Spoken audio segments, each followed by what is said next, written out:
বিএনপির পদপ্রার্থী, তাহলে আপনি এই লোকটাকে যে মব নিয়ে জিতলো নৌকার বিপক্ষে, আমি বলে দিচ্ছি আপনাদেরকে, নওগাঁ সদর পৌরসভায় সনিক এবারে নির্বাচন বিএনপির মনোনীত ক্যান্ডিডেট, সেও তো মেয়র নির্বাচন হয়েছে, তাহলে সে আমলে এক আসন।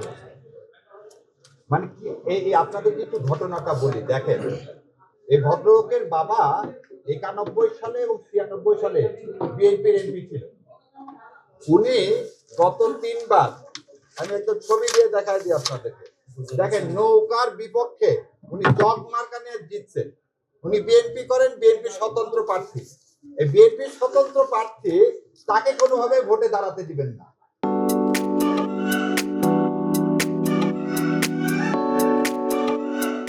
কি আসছে জানেন তার বিরুদ্ধে অভিযোগ?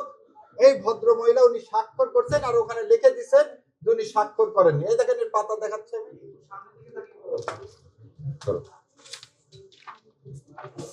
চেহারা দেখা লাগবে না, বলছে 1500 নম্বরে এই ভদ্র মহিলা, এদিকে এই ভদ্র মহিলা স্বাক্ষর করেনি, দেখেন স্বাক্ষর করছে। এবং আরো কি অবাক ব্যাপার, এই মামলায় আপনার প্রিজাইডিং অফিসার বলতে সবারটা ঠিক, একজন একটা ঠিক না।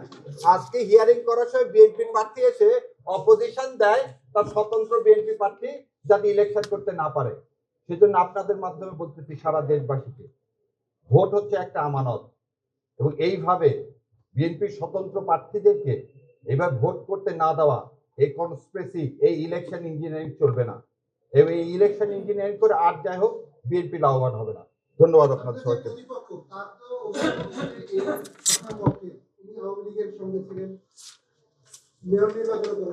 এই যে দেখালাম এই মেয়র নির্বাচন আমার প্রতিপক্ষের বিরুদ্ধে, এই দেখেন ওনার মার্কা কি, জগ, আর নিচে কি নৌকা আছে। উনি জগ মার্কা নিয়ে জয়লাভ করছেন। 2009 সালে উনি ছিলেন ভাইস চেয়ারম্যান, বিএনপির পদপ্রার্থী, তাহলে আপনি এই লোকটাকে যে মব নিয়ে জিতলো নৌকার বিপক্ষে, আমি বলে দিচ্ছি আপনাদেরকে, নওগাঁ সদর পৌরসভায় সনিক এবারে নির্বাচন বিএনপির মনোনীত ক্যান্ডিডেট, সেও তো মেয়র নির্বাচন হয়েছে, তাহলে সে আমলে অ্যাডমিটেডলি যার বাবা 2বার 91-96 সালে বিএনপি থেকে নির্বাচিত এমপি, উনি 3বার চেয়ারম্যান এবং পৌরসভা চেয়ারম্যান হয়েছেন, এই ফ্যাসিস্ট আমলেও তাকে আপনি আওয়ামী লীগ লেভেলাইজ করতেছেন কেন? দেখেন সে ভোটে যদি সে জিতবে, না জিতলে জিতবে না, এত ভয় কিছু। লোককে দেন, লোক ঠিক করবে, ভোট ইঞ্জিনিয়ারিং করে না। ধন্যবাদ, আসসালামু আলাইকুম।